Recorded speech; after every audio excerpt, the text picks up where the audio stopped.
Je pense qu'aujourd'hui, nous avons vu un parti travailliste qui craque sous la pression que Réforme leur impose.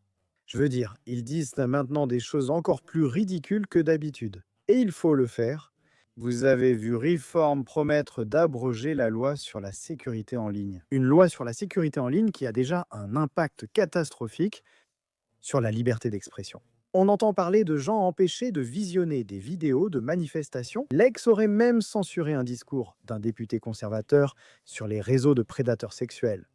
Et vous avez vu ici Zia Youssef décrire la loi sur la sécurité en ligne comme la plus grande attaque jamais menée contre la liberté d'expression au Royaume-Uni, la qualifiant de monstruosité Tory donnant à des bureaucrates non élus des pouvoirs étendus. Vous l'avez vu ce matin, et je pense que c'était assez délibéré et franchement pathétique, mais cela montre à quel point le Parti travailliste est sous pression en ce moment. Ce commentaire ridicule que nous avons entendu de la part de Peter Kyle du Parti travailliste, il s'est rendu, à mon avis, vraiment très ridicule, très immature, et comme je l'ai dit, un Parti travailliste qui semble complètement craquer sous la pression en ce moment. Nigel Farage a qualifié ses commentaires de dégoûtants, exhortant Peter Kyle à faire ce qu'il faut et à présenter ses excuses. Mais écoutez, il y a une raison très réelle pour laquelle les travaillistes sont si inquiets, qu'ils sont si ébranlés, qu'ils perdent complètement le fil. Même parmi les électeurs travaillistes actuels, beaucoup ne font plus confiance aux travaillistes sur l'économie.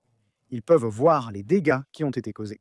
Et en ce qui concerne les sondages d'opinion, et bien sûr c'est avant le lancement officiel du parti Corbyn, vous avez déjà cette situation pour les travaillistes, avec Découvrez-le maintenant. Réforme jusqu'à 34%, une avance de 14 points sur les travaillistes, une avance plus faible là-bas, mais la tendance est claire. Réforme en hausse à nouveau et travailliste en baisse. Donc oui, je pense qu'aujourd'hui, vous avez vu le parti travailliste complètement craquer, devenir déjà désespéré. N'hésitez pas à me faire part de vos réflexions dans les commentaires ci-dessous. Et rendez-vous sur ever.news où vous pouvez rejoindre ma Substack. Et bien sûr, comme toujours, merci d'avoir regardé.